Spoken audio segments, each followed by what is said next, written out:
Good morning, everyone. We're going to go ahead and get started. This is rather unusual. So many people are here on time. It's Washington, D.C., and it's raining.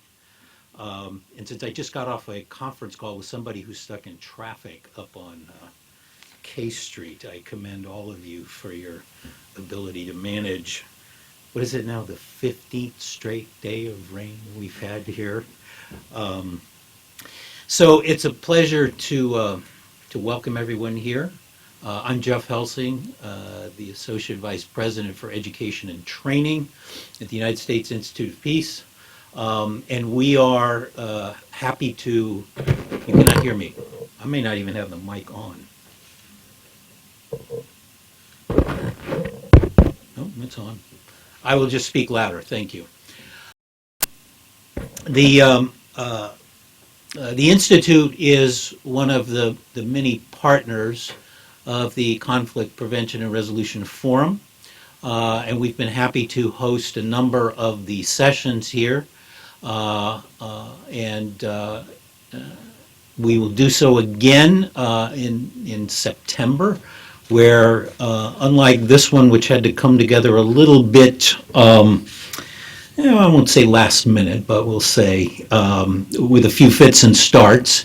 The one in September will be focused on youth, and we're already pulling that program together.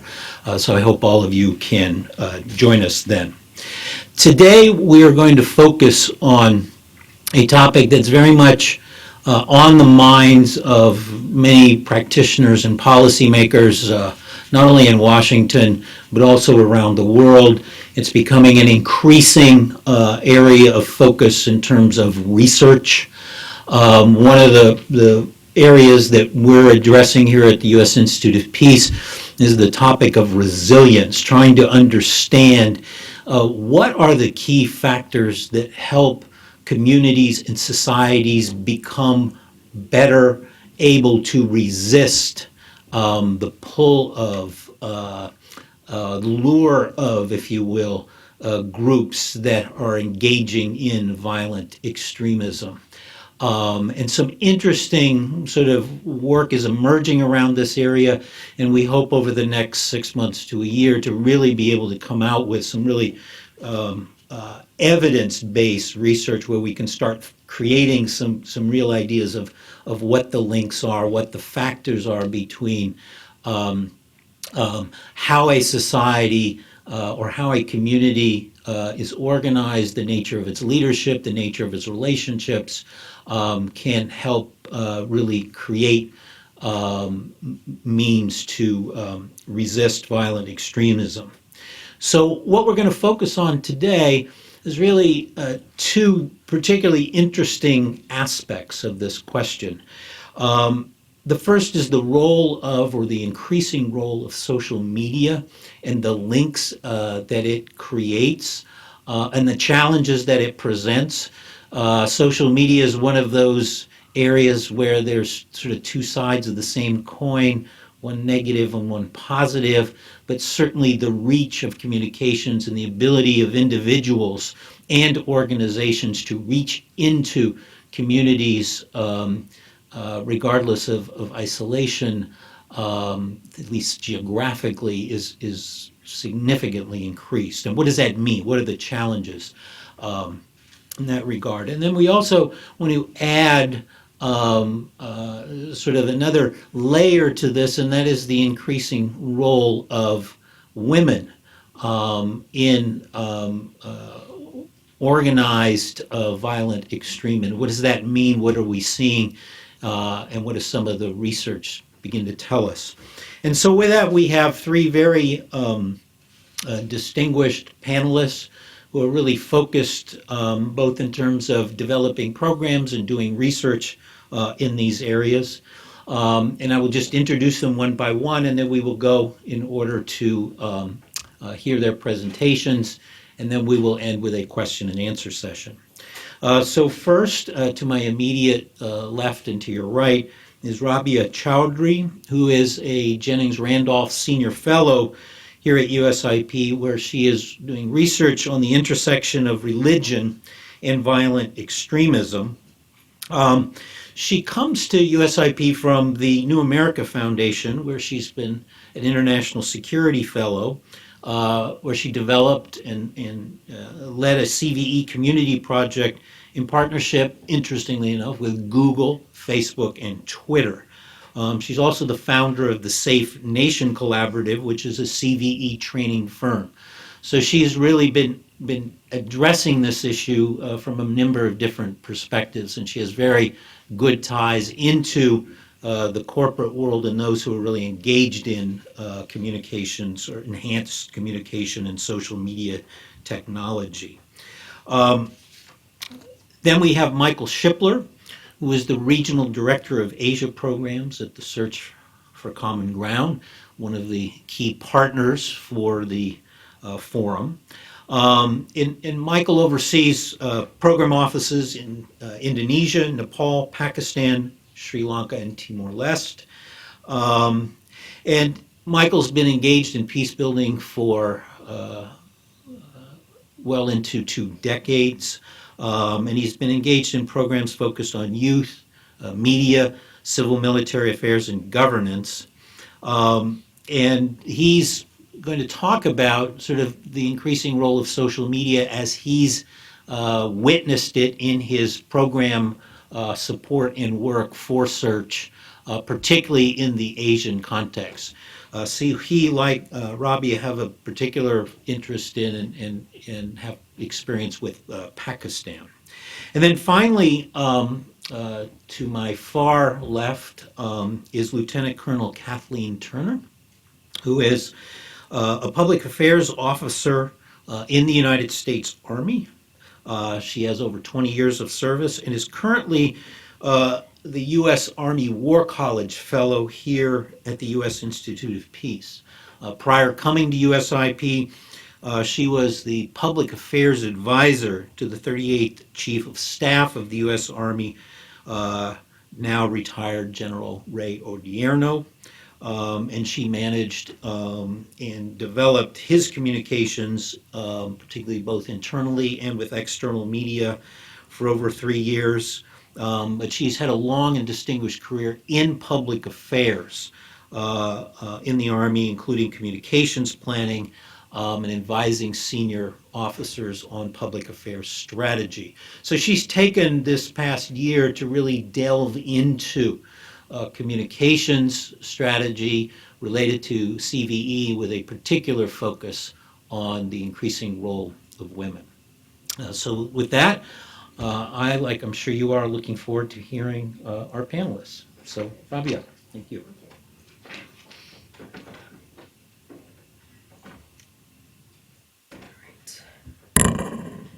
Good morning, everybody. Can everybody hear me? Is this mic on? Okay. Let me pull this up and we'll get to that now. Okay. First of all, thank you so much for the introduction, and thank you all for being here. It was a toss-up whether I was going to make it through the rain and traffic as well. And I want to apologize for how I sound. I'm a little bit under the weather, and I'm also a little bit medicated right now. So, but I'm awake. So, I want to first give a little bit of background about my work in CVE, and so you can understand like the perspective that I have come at this work with. I'm not a researcher. I'm not an academic. I have been for the last 5 years, to the extent that you can be, a CVE practitioner, and for the last 15 years, an advocate, really deep in the grassroots of the American Muslim community. So, you know, I come at this work from a community advocate lens, but also, most importantly, I come at it as being part of the community that is really mostly impacted, not just in the U.S. by CVE policy, but also obviously overseas by the actions of violent extremists. And so it is a major concern for me because of the direct connection that I have to many of these issues, how they impact my community, my families, my places of worship, my family overseas. My family happens to be from Pakistan. And I was born on a street that a few years ago, for the first time in the history of his country, was attacked by terrorists. So that's how deep they've gotten into some of the places that were previously very peaceful in Pakistan. I want to talk a little bit about about the work that I did at the New America Foundation before coming here. I've only been here a couple of months, so I'm new at USIP, and I'm as interested as everybody else in seeing like what my research here will finally yield. But I'll be back in a year, hopefully, to talk about that. But at New America Foundation, for about 2.5 years, I ran a program that basically provided social media advocacy training to Muslim activists and communities across the country. And this was, of course, in direct response to the increasing use of social media by violent extremist groups, not just to disseminate their messaging, but also, most troublesome was the recruitment of Western Muslims to come join them or to perpetrate acts here in the United States or in other Western countries. So the question was then that what can some of these private sector companies do, some of the tech companies, and what is their response to this? And that was the question the government posed. And overwhelmingly, these companies said, listen, we're not in the business of censorship, but we are in the business of helping to promote better content. And so what we can do is we can provide media training, social media trainings to the communities that are being directly impacted. So we, over the course of 2.5 years, conducted trainings in about 9 different cities. We trained about 500 activists, organizations, representative of about 150 of the major and minor Muslim organizations across the country. I would say at least a good 70 to 80% of all of the well-known Muslim organizations somehow had this training given to them over these 9 trainings. So here's what was interesting about the experience, some of the learning that I was able to glean from it. Number one, even Muslims who are very, very engaged on community issues have very little idea what's happening on social media. And I want to tie this back to, the recruitment of women in particular at some point, but just bear with me. What's happening with social media? People have no idea. First of all, because if you are an American Muslim and you decide, well, I want to see what's happening on social media, let me go see what Boko Haram is up to or what Al-Shabaab is tweeting today, you might end up on a list you don't want to be on. So people are very careful about how they're using internet and social media. They don't want to end up under the lens of law enforcement, and so they're very much avoid it. Parents and communities have no idea, religious leaders, imams, they have no idea that young people can get on their smartphones and with 15 minutes they can be tweeting with somebody who is an ISIS recruiter, supporter, or posing to be one. So there's very low information. There's very little information on this subject, period. The second thing second issue that really stands in the way of giving this priority in communities is the fact that after 9/11, American Muslims have taken a very defensive stance in terms of civil liberties, and they find CVE to be an encroachment on their civil liberties. And there are lots of different reasons for that. So the primary focus of Muslims in the West has been civil rights, fighting Islamophobia, fighting anti-Muslim bigotry, and that has been the primary focus. Violent extremism, radicalization, CVE, these are very low priority on their list. Most people will say these are not relevant to our lives. These issues are not relevant to our lives. And if you say they are, that means that you are, you're making presumptions about us that are really incorrect and troublesome. One thing that I also learned, and Jeff had mentioned that I also am the founder of an organization called the Safe Nation Collaborative. And Safe Nation was founded about 5 years ago. And what we do with Safe Nation is we provide CVE training to law enforcement and to communities, all on a local level. So if you have a local sheriff's department and you have 5 mosques in the jurisdiction, what we try to do is provide similar trainings to all of them. So they actually just have the awareness of what's happening online. And many times even local law enforcement doesn't know that. As I was doing this work, I did a lot of work with the youth groups that were part of the mosques and the communities. And this is not, I don't have empirical research on this or data on this, but I can tell you anecdotally, in at least 4 or 5 different situations, I conducted a kind of an exercise with youth groups and Muslim youth groups, ages 16 to 19, maybe 15 to 19, where we did the identity exercises. And it's very simple. You just draw a tree with branches, and on every branch you name a part of your identity. So if I was drawing my tree, I might say mother, sister, Pakistani, Muslim, American, whatever. And so I did this repeatedly, and I can tell you in about 90% of the cases, and these are kids who are born and raised in the United States, would not have the word American on their identity tree. I saw this in one community, not a single one of the 20 students had the word American, and I thought this was fascinating. And I didn't understand why. And that got me very interested on the issue of Muslim identity in the West. And I realized that, this is kind of the crux of the issue, I think, when it comes to things like recruitment, marginalization, and the push and pull factors that we talk about when we're like, how do people become radicalized, whatever that means? How do people decide that, or how do young people decide that, I'm going to get up and I'm going to leave my community, my family, everything I've ever known, and go to a country that I have no ties with to fight a war that I know nothing about? How does this happen? So I wanted to talk a little bit about this.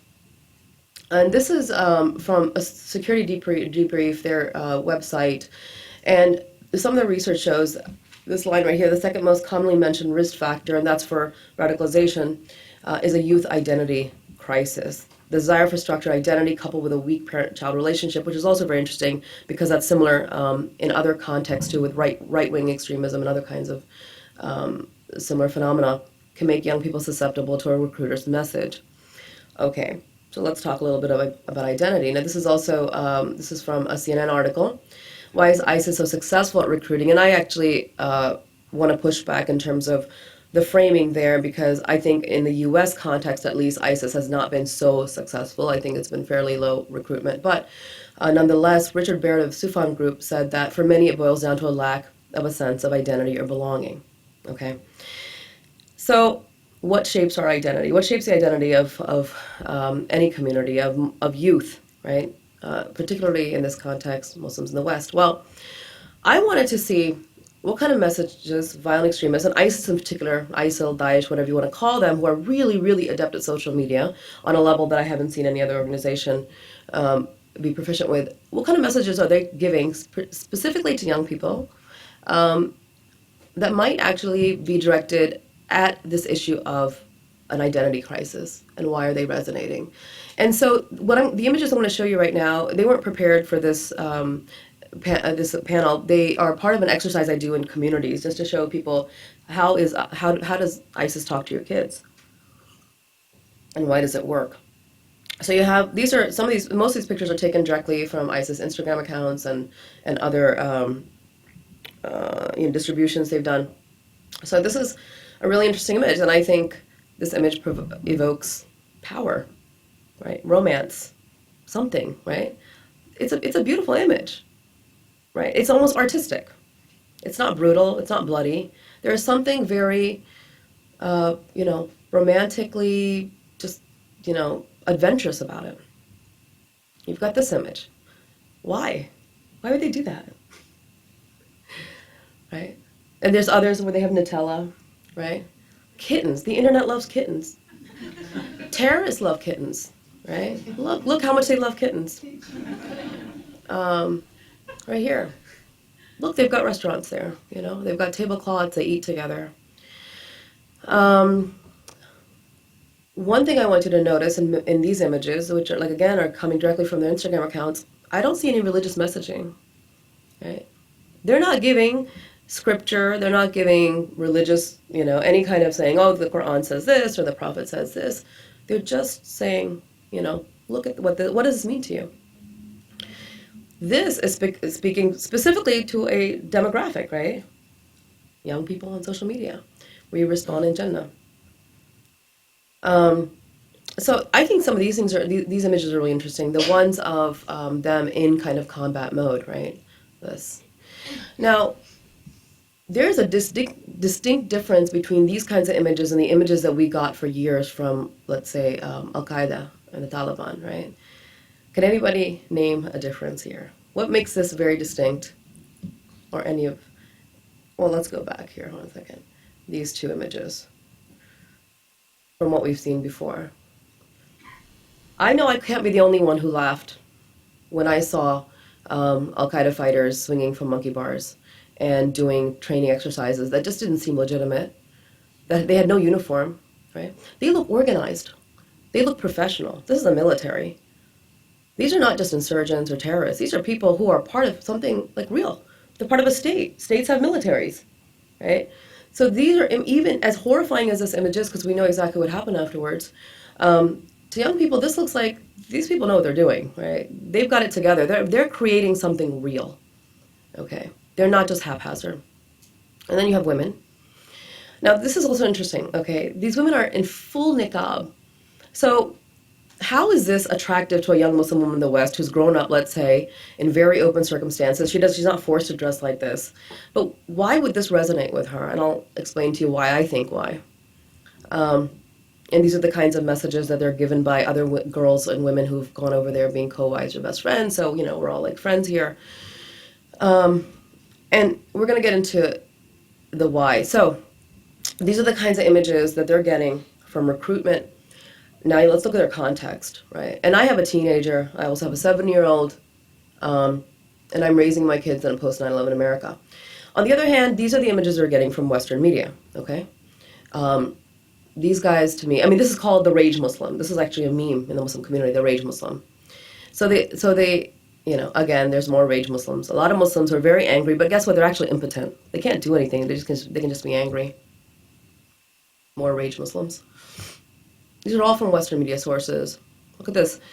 These are very powerful images to a young Muslim, right? Because this is how they are seeing themselves reflected in the media here. This is the only time they're seeing their images. Somebody they can maybe relate to, even though they shouldn't, right? So this person is completely impotent, disempowered. And what about women? How are Muslim women depicted in the media? Well, those ISIS women might have been fully covered, but they were organized and they had guns. They're empowered. These women are not empowered, right? Look at this, right? This is what our young people are seeing in the countries they're growing up in. And so there is absolutely a very definite connection between the identity crisis that young Muslims are experiencing, and I would even say those of us who are not so young are experiencing, who've grown up in Western countries, who don't understand exactly where they belong, and anti-Muslim bigotry, a rise in anti-Muslim sentiment. Right now the numbers are polling, about 70% of GOP voters say that Muslims should be banned or Islam shouldn't be allowed in this country. This is having a direct impact on the psyche of young Muslims because they don't know where they belong. They don't feel American. They don't feel anti-American, but they don't feel American. And that creates really fertile ground for recruitment. And I think we're lucky that we haven't seen higher numbers because when it comes down to this, when you have leading presidential candidates making statements like this, you are gonna, yesterday I was taking my daughter to school, she's 7 years old, and she said, I don't know, we were just driving, like we had the radio on, and all of a sudden she said, Mama, Trump is coming. And I was like, what do you mean? She's like, well, Trump is coming, we gotta go. We have to get out of here. To this level that she's in second grade, and there are these fears, right, of not belonging. So I really believe strongly that what you're seeing, and then when it comes to young girls in particular, wanting to go overseas and get married to these men they don't know, and there is a big dearth of Muslim male heroes. The Muslim man in the Western psyche, in Western media, is the rage guy. He's impotent. He treats women badly. He has no power. He can't protect anybody here. And so what they're seeing is, and I have talked to USG many times. I said, you know what we need? We need more images of Muslims in service, of Muslims in the military, of Muslims in law enforcement. They exist. Let's see them on the media. Let's see them on billboards. Let's let our young people see these images. It would not just help their sense of identity and belonging to this country, but also I think it would push back on anti-Muslim bigotry. And I think anybody who's studied any of these messages can tell you that the kinds of messages that anti-Muslim bigots give and violent extremists give, they are like an echo chamber. So ISIS will say Muslims cannot live in the West. Muslims in the West are at odds, and anti-Muslim bigots will say the same thing. They say Islam and democracy are not compatible. They're getting the exact same messages from both of these groups, and they're feeling very much alienated. So I'll stop there, and I guess we can take the rest of the question. I think that's the end of it for me. So, all right. Okay, thank you.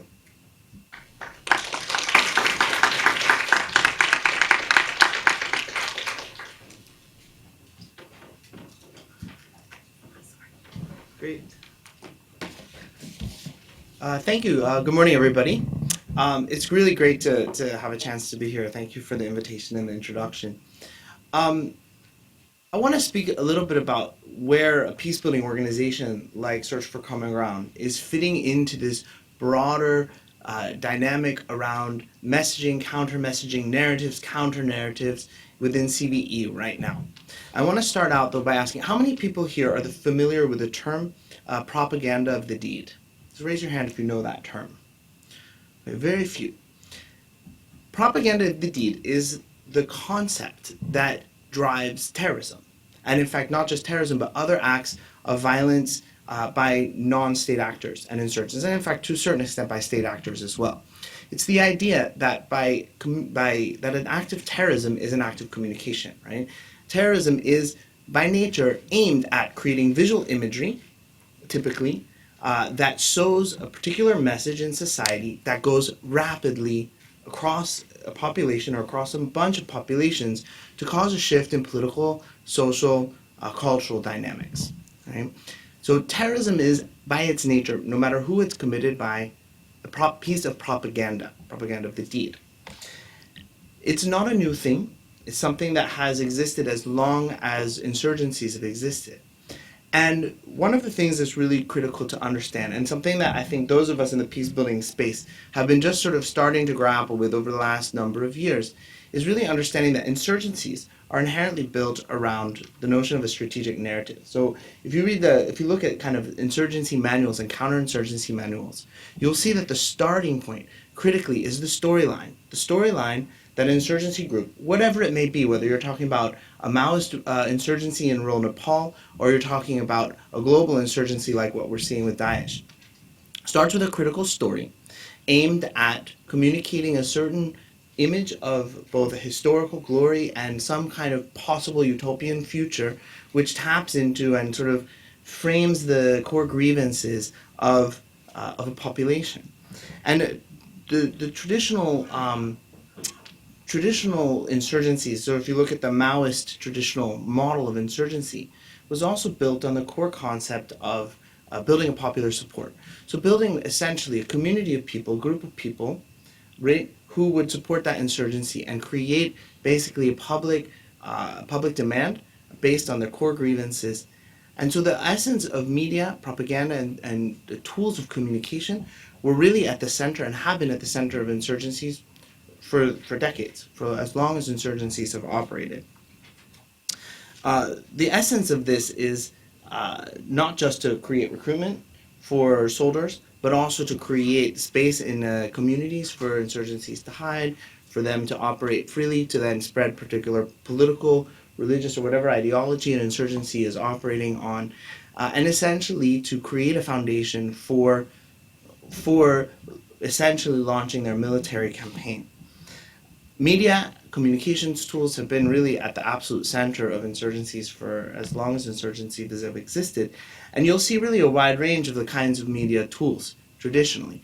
So in Nepal, for instance, the Maoist insurgency there formulated these very effective cultural, artistic drama groups that traveled the country, wrote music, wrote songs, did theater, participatory theater, quite frankly, used a lot of the kinds of tools that an organization like ours, Search for Common Ground, uses. Right? And some of our colleagues there would tell us, they would attend these events. Thousands of people would come, watch these events, and they say, even people who were quite firmly anti-Maoist, quite ideologically opposed, by the time they would get through watching, often would feel roused up that these guys were hitting on the core grievances of those groups, and really seeking, a way of trying to provide support. And this a sense of popular support, what's really important always for us to understand, those of us who are engaged in this now, is that it has always aimed at targeting both men and women. It's never been about targeting men and trying to engage men in insurgencies, but rather to create a whole circle, a whole community of people around essentially an armed cause. So social media has catalyzed or has enabled a catalyzation? Anyway, has been a catalyst for a real shift, a really transformation in the way in which insurgencies are actually functioning. Really, insurgencies are innovating, and innovating at a doctrinal level. Okay, what does this really look like? Al-Qaeda was the first really to conceptualize of what some people are called a global insurgency. Now, this term has generated a little bit of controversy, and you see this controversy manifest because it has been used at times to talk about and sort of sort of reinforce the anti-Muslim propaganda and anti-Muslim bigotry that we've seen around the world. But if you sort of take away that dimension of it and just recognize it as a concept of mobilizing an insurgency at a global scale, right? Whatever the ideological cause could be, it is something that really occurred. Now, the main shift that happened doctrinally is the notion of popular support. And this is where social media is so critical. So whereas in a traditional Maoist style insurgency, where community support and public support was built from the ground up, and it was really defining communities based on geographic location. So we're going to get this village and that village, and we'll be able to create, a physical space. Al-Qaeda began to conceptualize of that popular community as a virtual community, a community that existed actually based on shared identities or shared grievances that existed across dividing lines. We're seeing to a certain extent, although vastly less effectively organized, the neo-Nazi movement and extreme right white supremacist movements starting to try to replicate this model as well. And social media was the critical fundamental enabler that enabled initially Al-Qaeda to draw out those connections, de-isolate people from their space, to link them into a community of people where they could actually then launch an extremist movement.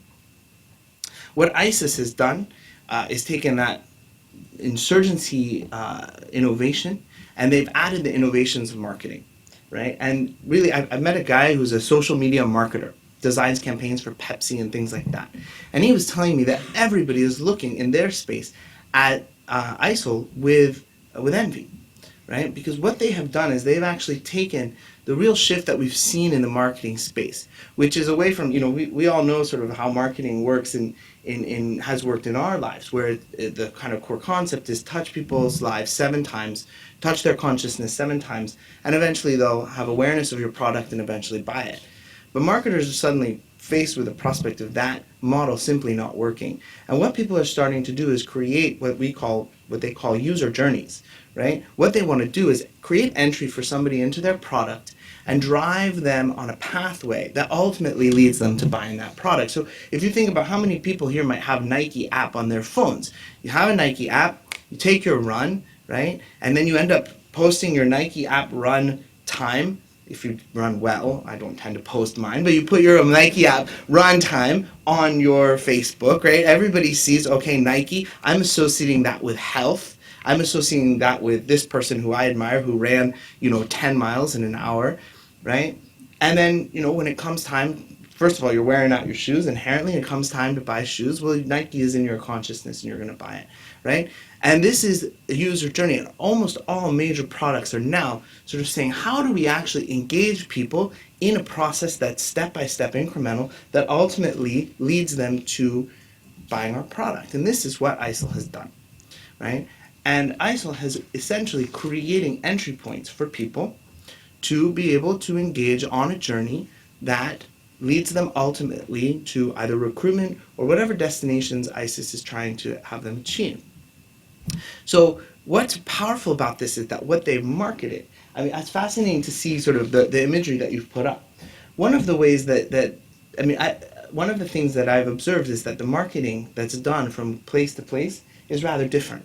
Actually, the messaging, the way in which it operates, the whole kind of structure of the message is a little bit different and tuned effectively to the core grievances, the core challenges, and the motivational factors that are driving youth behaviors in those communities, right?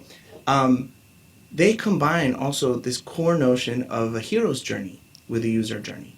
So one of the things that I've seen in several different publications in Dabik, this whole notion of actually you can create an incremental process in your life to achieve heroism, right? So the image that you showed of the horseback, actually, it really struck me. It reminded me of the images of the American Special Forces in Afghanistan on horseback, right? It was a hero image, right? And what that is ultimately doing is tapping into something that we actually at Search for Common Ground consider to be one of the most critical and fundamental resources for peace building, which is that power of youth,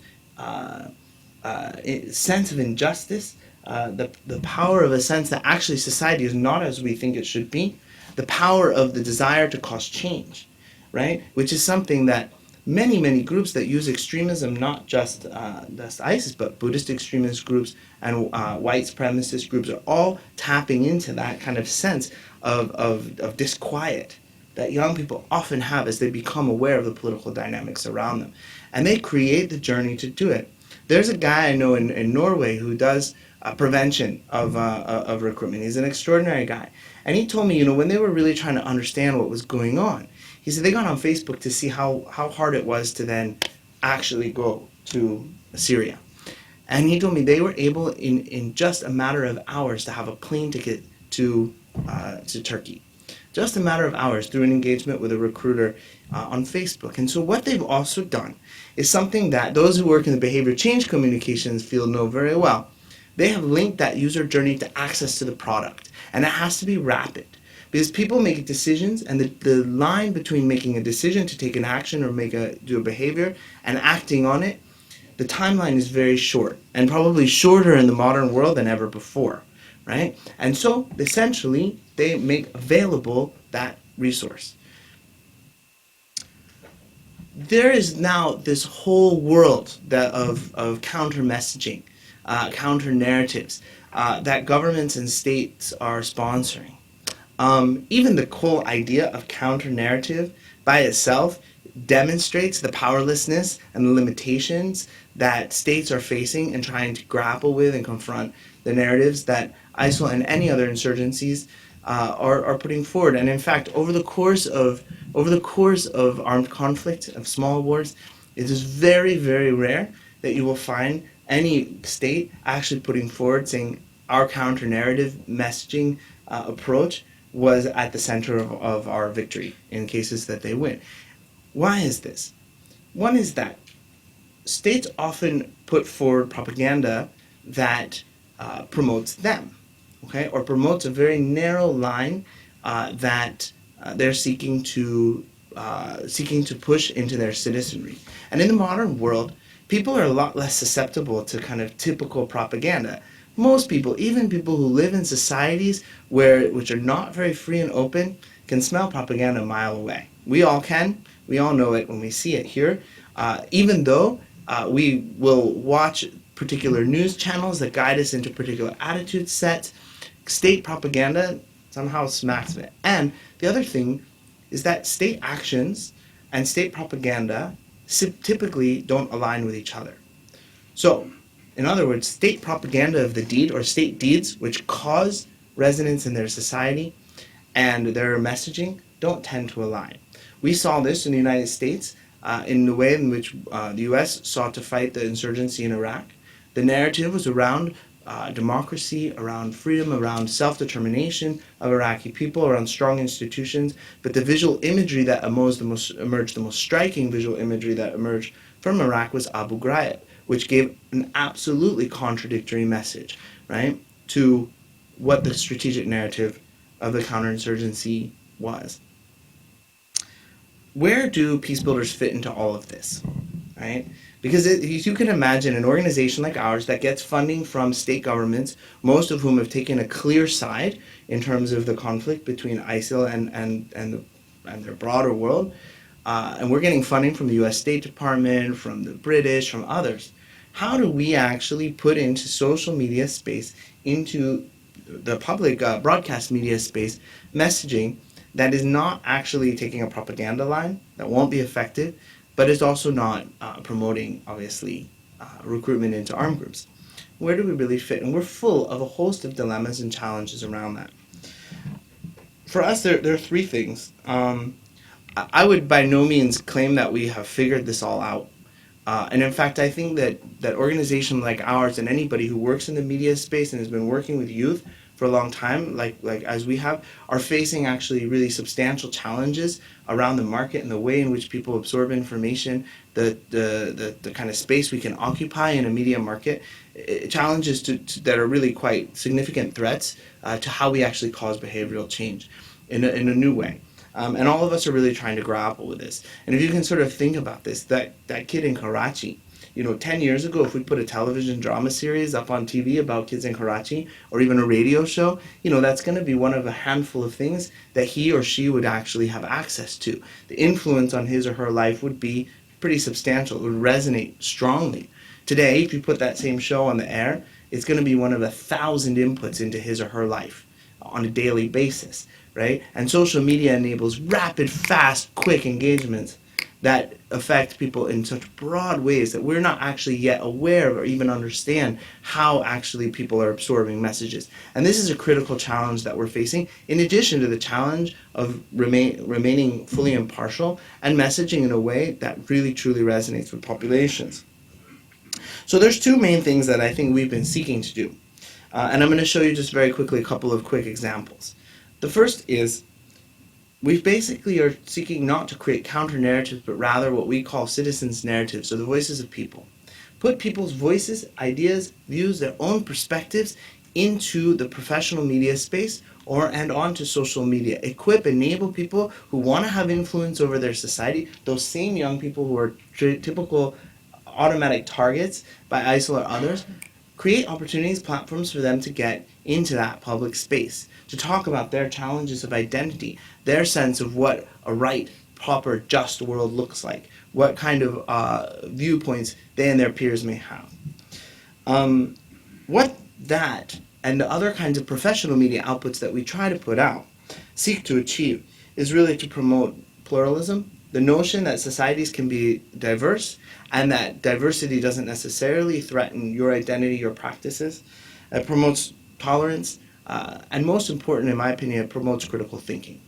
And the critical thinking piece is really quite fundamental. We did a study in Nepal. In fact, our colleague who was on that project with us is here. Maybe 10 years ago, just at the end of Nepal's armed conflict, and we really wanted to understand what is it that enabled those young people who lived in communities where the Maoist insurgents were recruiting youth. What was it that enabled those who resisted to resist?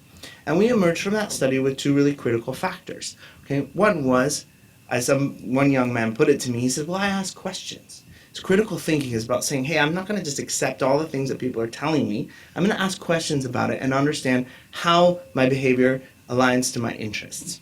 And the second thing was around belonging to groups, connections, volleyball teams, youth clubs, youth networks, different kinds of structured groups. In that context, those two factors then basically fueled a media initiative that we put into place for years, aiming to address those two critical factors. From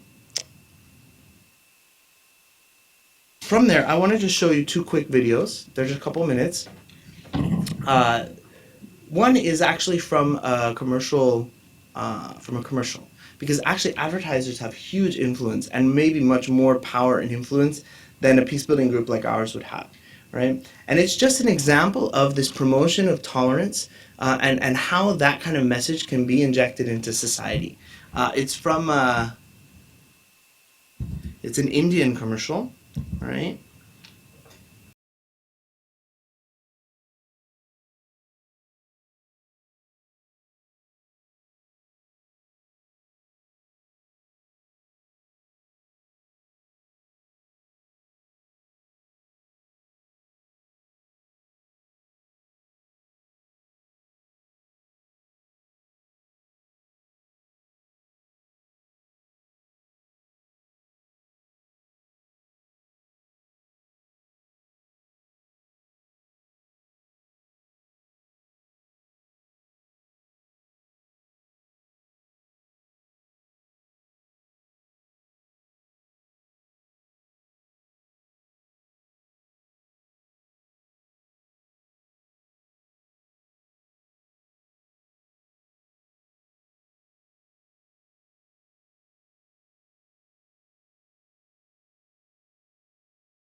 Good morning, everyone. Thank you, Jeff, for that kind introduction. And I just want to publicly thank USIP for having me be part of the team here for the last 8 to 9 months as an Army fellow, being one of a handful of military folks here in the building. It's been an honor to be here. So thank you.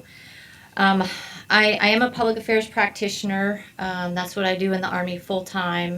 But I chose to study something a little bit different, to be outside of my comfort zone, and that was women who engage in terrorist activity or who willingly join violent extremist organizations. And so I found that topic very fascinating, very interesting, and it was because of all the media coverage of women's involvement in terrorist groups that a lot of media, whether it be social media, traditional media, have been, the narrative has been those poor women.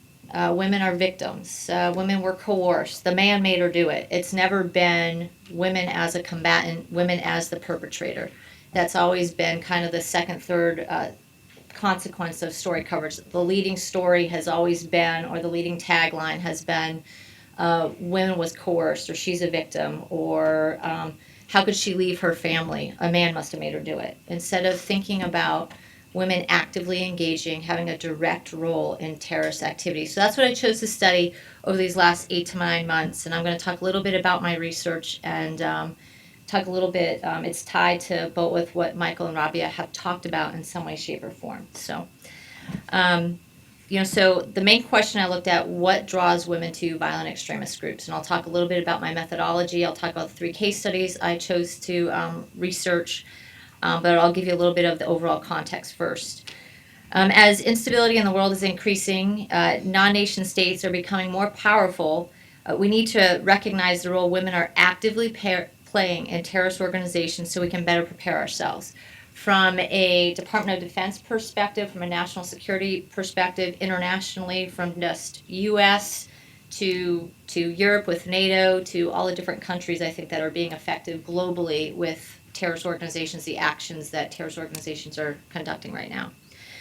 Throughout history, women have conducted violent acts and have participated in violent extremist groups, insurgencies, and revolutionary organizations.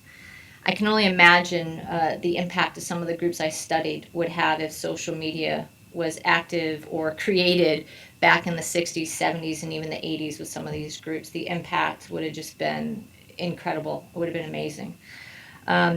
I looked at some of the groups. When you look at the history of women's organizations or women that have participated in organizations, you have the Baader-Meinhof Brigade out of Germany.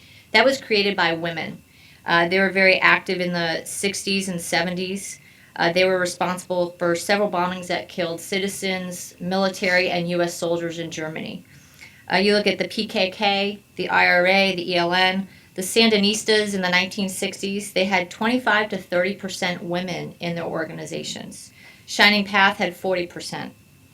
The People's Liberation Front for Palestine, one of their most famous terrorists was a woman by the name of Layla Khalid, who hijacked TWA Flight 840 in 1969. She became like the poster woman for recruitment for that organization and the role women played in that organization. You also have the Weather Underground, which was a U.S. organization. It was a revolutionary youth movement in the 1960s and the 1970s. So, why have we not recognized the impact of women, the deadly effectiveness of women, and on security and on society? Why do we not consider women a threat? Why do we have these preconceived notions that when we think of a terrorist, our first thought goes, it's a male, late teens, early 20s? We don't think that it could be a woman. And when we hear it's a woman, we just kind of dismiss it, and it's almost like that shock, like, oh my God. So I've just noticed that in media coverage, especially over this last year. When you think about over the last year what's happened in our world, we had the Paris attacks. Initial follow-up coverage with the Paris attacks was widespread coverage from Paris when we thought a 26-year-old woman detonated a suicide vest. Everybody kept reporting this is the first female suicide bomber, and I'm sitting there going, no, it's not, no, it's not. And then it came out that no, she didn't have a suicide vest. We were wrong. But everybody was leading with that fact. They were just shocked that a woman could be a suicide bomber. With the San Bernardino attacks, Media reports were just, couldn't understand what would drive a woman to be radicalized and have this couple leave their baby with their grandparents. But I picked up on, I don't know if anybody else noticed, for the first 48, 72 hours, pictures had her husband up there, and they had a blacked out silhouette of her. They didn't show her picture for days. And I was just sitting there going, why aren't we showing her picture?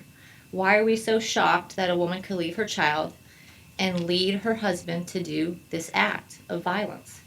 So just those two incidents alone just helped kind of validate my research and got me just more energized to finish my project while I've been here. When we analyze women's motivations to join these groups, whether it's a terrorist, political, or a radical movement, many analysts tend to believe women are coerced, they're victims of men, rather than the possibility of an alternate explanation. There's a more sophisticated, nuanced, complex set of factors to explain why women join these groups.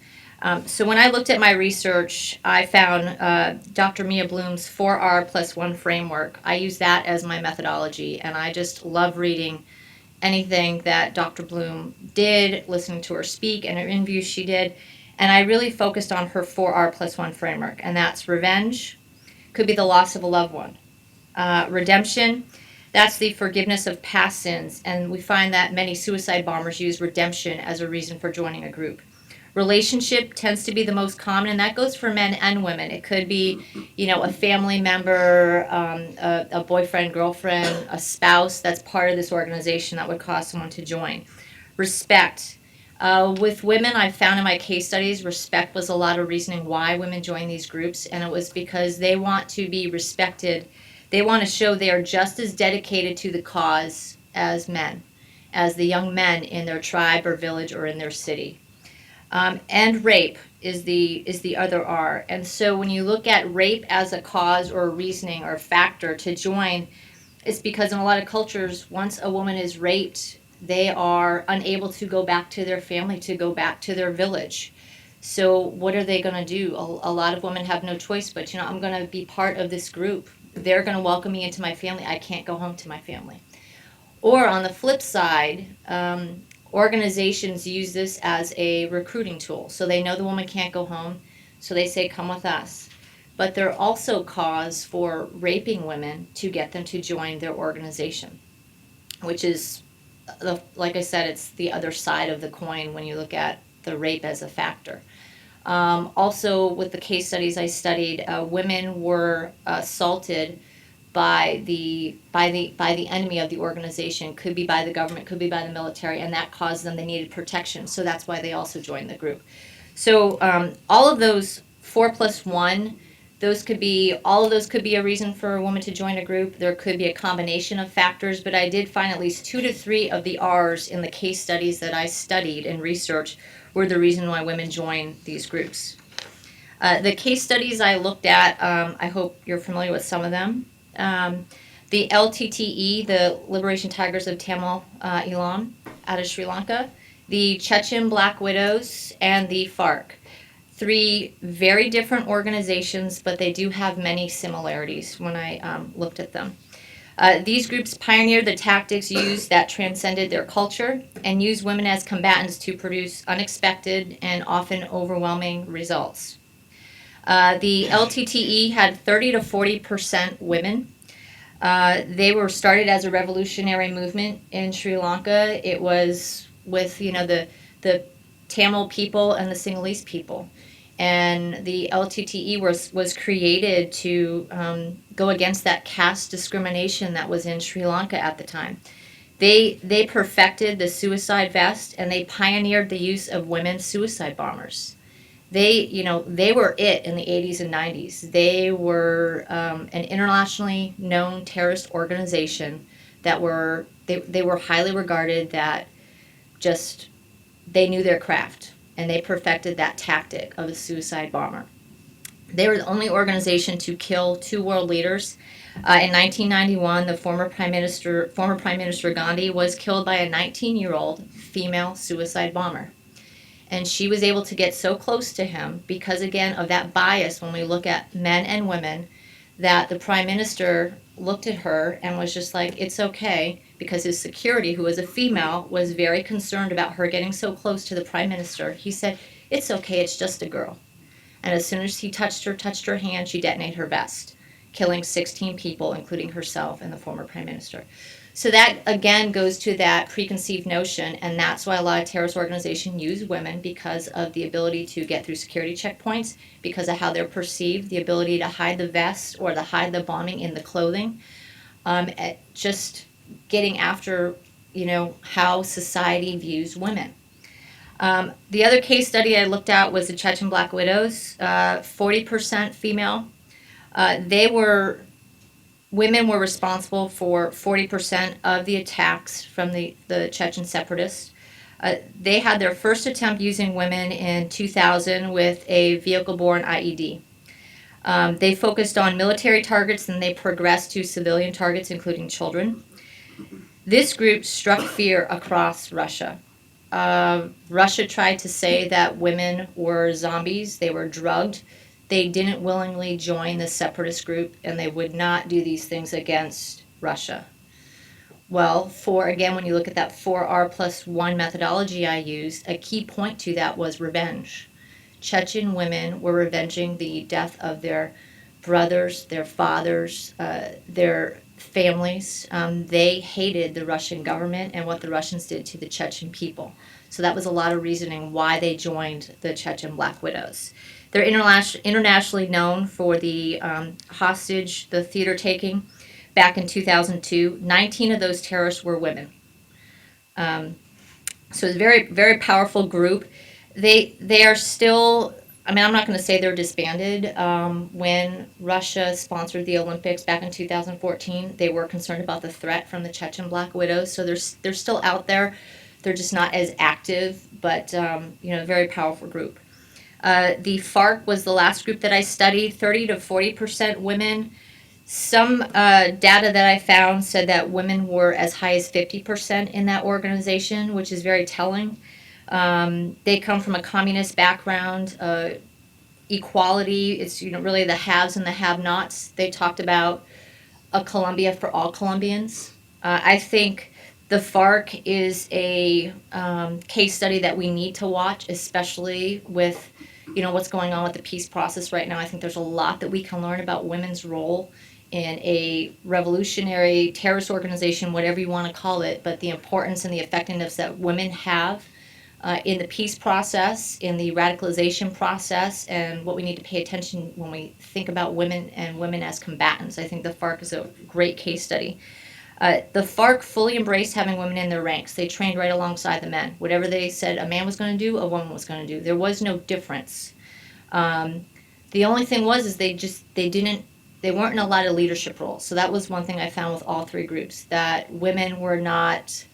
They were in some leadership roles, but they weren't very high.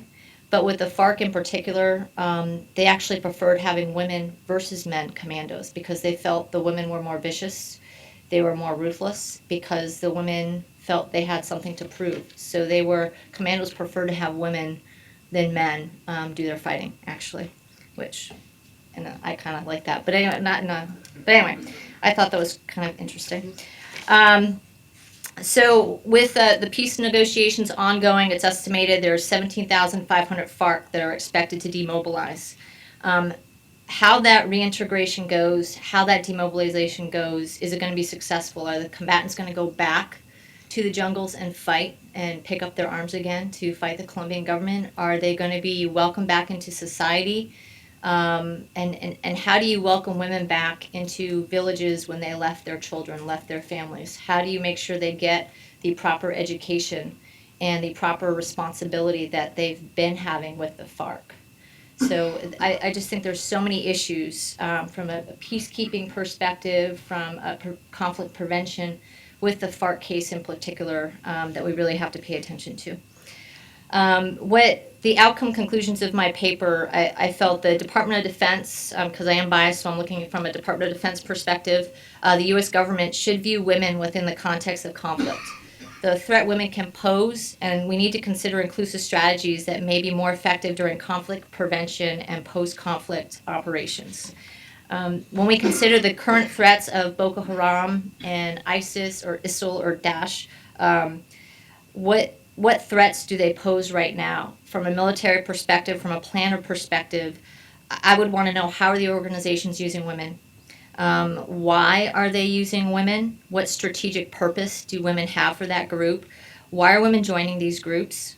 How do we prevent women from engaging with these groups? We need to consider both the male and females as threats on the battlefield, and we need to do more to counter and prevent women versus just the male population. And that's, I'll be ready for questions.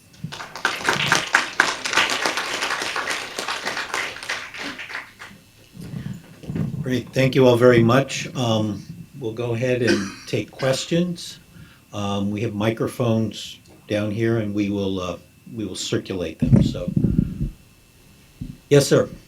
Can you identify yourself, just who you with? I'm retired military, and I'm a policy analyst now. Disenfranchisement can certainly take root to a negative degree. Yeah, we have people watching this, so we want to hear your question. We want them to hear your question. Thank you. Has your studies of any of you allowed you to look at post-conflict regions?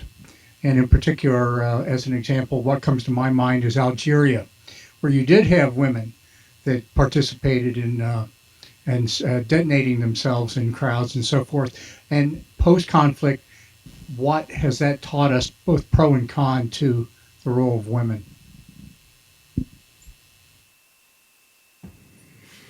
Go ahead and answer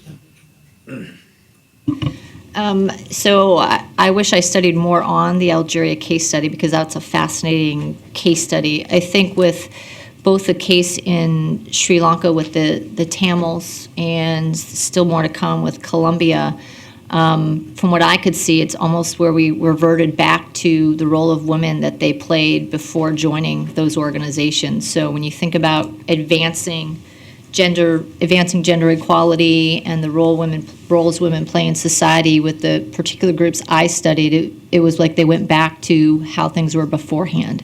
So they didn't really further gender equality. That's why I'm hoping with Colombia and the FARC we see more progress than I think is what has happened in Sri Lanka and some of the other countries that had high percentages of women in their organizations. I don't know, Michael, if you... Sure. No, it's a great question. I mean, the DDR, the disarmament, demobilization, reintegration processes that have been implemented around the world have really struggled to be inclusive enough to include women. And this includes both those that do DDR for adults and for children, so for girls and women. I think there are a couple of really critical learnings. One is to understand how an armed group is organized in its totality. Because while there are many women who play combat roles, many women also play what are traditional support roles, cooking, playing a role as porters, things like that may not put them in combatant roles, which may mean that they don't have access to weapons. And so lesson A that has been learned, and learned the really hard way, is that access to full DDR programs should not be based on trading weapons. And traditionally that was sort of how it was done. Disarm, hand the weapon, and come in. Second of all, in terms of community responses, men and women and girls and boys face pretty different sorts of challenges, particularly around the perception that there may be of them as they're returning home. And in particular, one of the things that we've seen is that there's a lot more stereotypes and stigmatization of girls and women around sexual behavior in particular. So in Nepal at the end of the war, where Nepal's Maoists had approximately 30% women and girls as well. And about 25 to 30% of the 11,000 children who served in the war there were girls. When they came home, the suspicion that was attached to them and the stigma that was attached to them because of an imagined sexual behaviors during their time in service was so poignant that it led families to feel a lot more shame than they did of their boys coming home. And in fact, pushed a lot of families, not all, but many families to really put a lot of emphasis on getting their girls married or their young women married very quickly.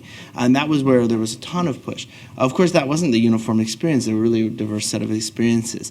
So. Yes. Hello, My name is Leah Baroudi. I'm a fellow at the National Endowment for Democracy.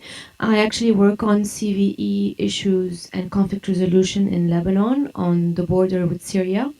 And I work specifically with fighters from both Hezbollah and recruits from ISIS or Nusra that went and came back. Sorry? And my question to you is, so I found very interesting that a lot of things are in common when it comes to the reasons why people resort to, violent extremism, such as the need for a sense of identity or belonging. Now, in Lebanon, there are also other main structural problems that exist, like poverty or marginalization or injustice that also affect and also push these people. So my first question is whether this is also a factor here.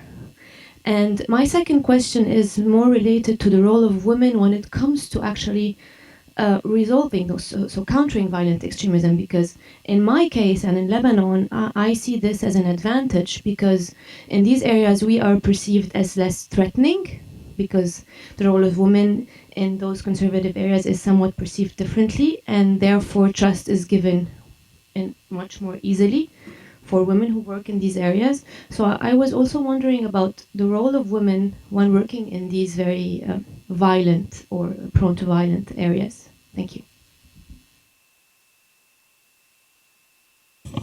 I mean, I think at least in the U.S. context, which has been like primarily my focus, you're not going to find some of the structural issues you're talking about. And even those are debatable. I mean, we know right now that, research shows us, depending on the context, that sometimes economic factors do play a role, and sometimes they don't. I mean, for example, in Pakistan, you're seeing a lot of the support coming from upper middle class and fairly well-educated people for violent extremism and for ideologically extreme groups. In the U.S., I would say the only real structural issue that that young Muslims might think is pushing them towards this is really kind of law enforcement and U.S. policy on these issues. CVE itself is a very toxic term in the United States. I mean, like for Muslim community, not just in the U.S., but across the Atlantic too. So that's really the biggest challenge that we have, is how to engage on these issues without further disenfranchising or marginalizing the communities. And so structurally, but American Muslims by and large are fairly upwardly mobile. They're not experiencing the kinds of things that Muslims, for example, in Europe might be facing, or in Lebanon, Pakistan on financial issues. Yeah. I think getting at the reasons behind not just the 4 hours that I mentioned, I did find poverty in the case studies that I looked at was a big issue, specifically with the Tamil Tigers and with the FARC. So you had poverty, lack of education, lack of opportunity with education. The whole equality, nationalism, the cause was a big issue that made women join, men and women join these groups.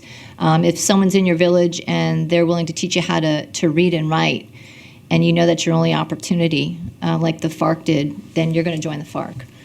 So I did see those were other reasons behind joining. But with your statement as far as the influence of women when it comes to prevention, I think absolutely women have a huge influence within societies, within certain cultures, and I think we need to use that more and be more inclusive when it comes to women in that prevention process. I would just follow on. I think that the most effective violence prevention strategies that we've been executing and that have been executed globally have a very explicit, overt approach to engaging women in leadership roles in that prevention work.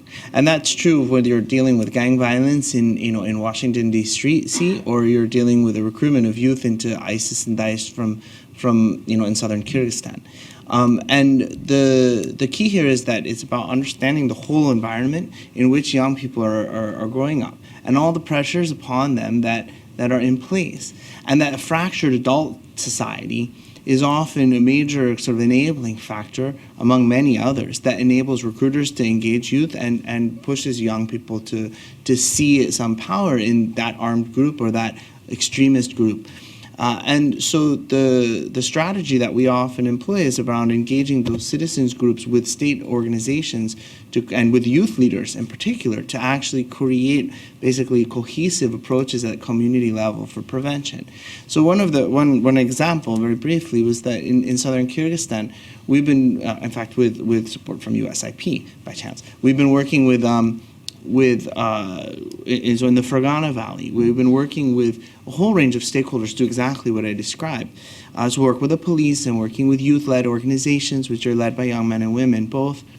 And one of the groups that we found really critical was what are called the Atincha, who are sort of female religious spiritual clerics leaders, who play a big role in religious affairs in the community, and who were perceived very much by the police in particular as being threatening, and who had huge fear of the police as potential oppressors. And by actually creating space for them to engage and come together, they could actually put forward all sorts of joint social media and public media, community media events that promoted tolerance, that also then evolved into kind of collaborative strategies for prevention of recruitment and violence. Yes, ma'am. Thank you. My name is Musu Clemens. I recently left the Peace Through Development Project in Burkina, Niger, and Chad as the chief of party. I'm now with MSI. One of the key components of the PDF project was looking at young people as community actors and agents of change in countering violent extremism.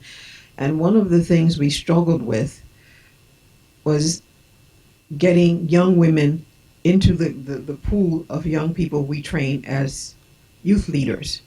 So I think for me, I always struggle with how strong a whole culture has. And I don't use culture to explain or excuse, but I think very often we don't really understand what that means when we say what is the impact of cultural dynamics that we face. I remember, for example, in Niger one day bringing together the network of female leaders for peace. And they come in and they sit down. You know, these are movers and shakers in society. And yet when you bring coffee into the room or tea, they start serving the men. I mean, I was always struck by that. But yet they're talking about how they're going to use their influence and their positions to create a difference in society, but yet they serve the men. So I think one of the things that we as implementers or researchers have to really take a step back to try and better understand, how do you work within the cultural context? It's not easy. I don't have an answer. After almost 3 years with PDEV, I still don't have an answer. I was struck by the films, the images that you showed with the ISIS people and the kittens. And then you're talking about how state propaganda doesn't work because it doesn't align. Okay, I see the image of ISIS fighters with kittens, and then I see them beheading people on the beach. Yet young people are drawn to that. I don't have the answers to that. It's something that I struggle with. So I think we have a lot of work to do. The answers are not easy, but I feel comforted that in the work that we're doing with young people, that's a start. But we need to really be more inclusive with women and fight hard to figure that out. It's not easy. Yeah. If you want to. You know, I completely understand what you mean in terms of the cultural context, and even in diaspora communities, you have to respect that cultural context, and I think that's really the best we can do. I think it's never a good idea to go into any community, region, country, whatever, and say that, well, according to the cultural standards I come from, this is not appropriate. This is not how leadership works. Leadership is going to look different in different settings. What's interesting, especially in a Muslim context, is that the historic role of women leaders in the Muslim tradition and history and scripture and all that looked very different than it does today. So culture in many ways has trumped kind of religious history and tradition. And that, and you bring that back how, like, maybe through education and things like that, but there are just too many interests that prevent that from happening. That would then dismantle some of the patriarchy in some of these areas. So, I feel like, you have to, as disturbing as it can be to see people revert into roles that seem to us very submissive, and that the best we can do is to try to elevate them in their leadership roles, and you have to respect the cultural boundaries where they are. But I do think because of social media and over the next few generations and the world getting smaller and and kind of flattening out in a bit, I think we're going to see these shifts all over the globe anyways. I wasn't disturbed by the action of serving the tea. Okay. I was more struck by it, and I thought, okay, they have validated their own dynamics, and so now we move on to where we need to talk about. Right. So, I think that the power of the social media and traditional broadcast media, also of engaging women and girls, is really critical to mention here, given the link here.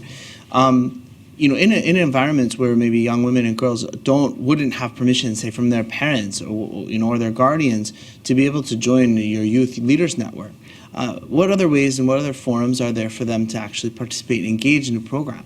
Well, so radio is in some places is a communal family experience, although that's shifting with the proliferation of mobile phones. People listen to radio more individually now than ever before. So radio is a way that you can reach people who are in deep isolation, and increasingly social media is a way for people to contribute back, even from a place of deep isolation, to connect with others, etc. And that's why this approach is so critical for us to be grappling with and figuring out how to be effective with. Yeah, the man behind the camera there.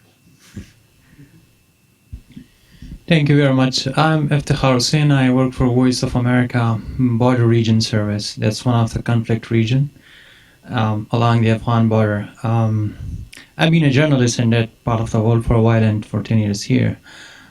The questions comes at a very right time when you are talking about the radio role and the people, the youth media consumption habits shifting from now on. We be talking to women in that part of the world, on daily basis since our radio started. And they are more the agent of peace. As a journalist, I have my observation. My question is in particular context of the ISIL recruiting people not from the Muslim communities.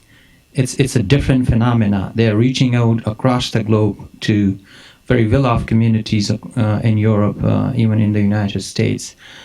What makes those young people, especially young girls, young women, to be connected on the social media? What is the connection between the social media use and the ISIL reach out to those young men? Have either of you can answer this question, thought about it, and did you find any answer on that? Thank you very much.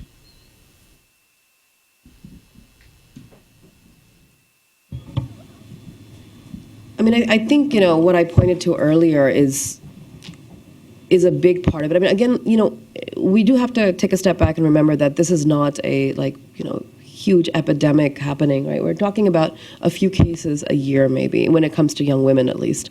And I think, I have a teenage daughter, and I feel like our young girls are looking for their heroes. They're looking for, the Zayn Malik's great, but, it doesn't work for everybody.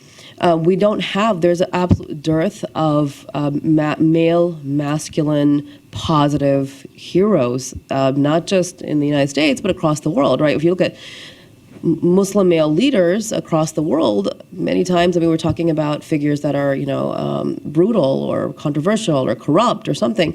So, and I do think there are young women who, this is a really interesting methodology, the 4R+1, and I think that probably applies to a lot of it too. One thing I've noticed with young people, and I think it comes back to identities, because they have to feel part of something. So where is their pain connecting to? Their pain is connecting to the ummah, right? Like the global Muslim community. So they might not be experiencing direct grievances here, but they're feeling the pain of people dying in Syria. They're feeling the pain of people dying in Yemen from Saudi attacks. And so they're connecting to this larger community instead of connecting to their within the country, within their local communities. And I think that's, again, just goes to identity. But this is the video that you've shown is really interesting. There is a project that I understand is being developed in Pakistan called, I think it's called Mera Pakistan, meaning My Pakistan, which is supposed to be a transmedia project that will show Pakistanis from all different, places in society and different faith backgrounds and bring them together under a national identity. And I think that's something that we need to think about too with young American Muslims. I'll take one last question. Thank you. Anna Mulrine with the Christian Science Monitor. And I'd just like to ask Rabia, too, when you were speaking with the community kids, what was their response when you pointed out, oh, wow, you guys, I know, or if you did, I don't know, but just that idea of you didn't identify yourselves as American, what were they thinking? Did they kind of respond, oh, wow, I didn't realize that, or oh, that's interesting, or did they have some reasons? Oh, absolutely, why because they didn't? And then just a quick follow-up for Kathleen too. You mentioned that you wanted to have the military look more closely at this idea of women and extremism, and I'm just curious, how would you like them to respond? Do you have any recommendations, and what has their response to your research been? Yeah, I was so struck by it because I just couldn't understand. And I said, are you not all born here? Are you not all, what is your citizenship? They said, well, just because we're American citizens, technically, legally, doesn't mean that I comfortably identify as an American. One young woman, and who actually happens to be a very prominent youth activist, and I expected something a little bit different from her, said that I feel like if I identify as an American, I'm a sellout. And I thought that was really interesting. And, it's a real generational shift. When I was growing up, for us, because our families came to the United States to put down roots. So the message to us was, we're now Americans, and you're going to join government and law enforcement. You're going to be part of the communities. Whereas in the last, I'd say, 15, 20 years, young people, despite the kinds of messages that elders might be giving them, are getting much stronger messages from outside, and they're being told you don't belong here. And so if for them to claim that they do, they say that we are being co-opted, we are sellouts. Others identify very strongly with other kinds of social justice movements, like for undocumented people. So one young person said that, if I identify as American, that's like me throwing people under the bus who are undocumented, not American. I said, well, I was an attorney who practiced immigration law for years, and I said, listen, those undocumented people want to be Americans. I mean, that's the whole point. But a lot of it is coming from this real anxiety and just a place of just really even anger, but again, not anti-Americanist, but just not feeling like they belong. Good to see you, Anna. I think when I say, as far as my recommendations for the military, so being a War College student, I've shared, I'll wait for the War College to publish your paper next month, but I've turned in my research and I've kind of shared it with different people, whether they be coworkers or peers that I've known for a few years, to get some feedback on my paper. So I'm hoping to get some feedback over the next few weeks. But I think from the military perspective, we just need to ensure that when we do a conflict analysis, that we kind of make sure we don't have that gender bias when we're looking at the threat. And so when we think about the threat, we need to look at all aspects of the threat as it applies to where we are, where we're operating in. And being here at USIP, I've been working a lot with the gender team and the gender advisor, taking some classes here, and just to actually apply a gender lens. And it's not just women when you think of gender, it's men and women. So you have to do that gender analysis also when you're thinking about a conflict. And so that's one of the key things I learned being here, that I would have no clue about applying a gender lens to analysis as a military planner. But I think especially in some conflict zones, you have to do that to ensure you have the right context before going into that theater of operations. So, Michael, any final thought? Sure. Just reflecting on both this question and this 4R plus framework, we've come to this work around youth violence prevention from a bit of a different angle. Really, for me, at the center of the most effective programming is really understanding youth agency and youth decision making within their own lives, and really looking at how do we actually understand those factors, those motivational factors is how we frame it. What are those things in a person's life that motivates him or her to take the decisions that he or she takes? and then to really create channels and openings for them to fulfill those motivational factors. Rather than sort of saying, okay, you're a victim of your circumstance, but rather to say you have power and agency, and how are you going to enact or act upon that power and agency to affect your society in a positive way. And so we see those motivational factors as assets, as genuine central assets that can be harnessed in a really constructive and positive way. And this view, I think, while it's taken some time for it to take hold globally, we now see it reflected in the newest, the UN Security Council Resolution 2250, which was passed in December, which really speaks about the power of participation of youth in decision-making in their own personal lives and communities and at a national and international level, and the importance to cultivate that and throw resources behind it. Great. Well, thank you all very much. It's a nice segue to our future discussion of youth, which will be in September. There will be another forum in the intervening months. So all of you, please look out for those announcements. And please join me in thanking our panelists for what was a very rich discussion. So thank you all.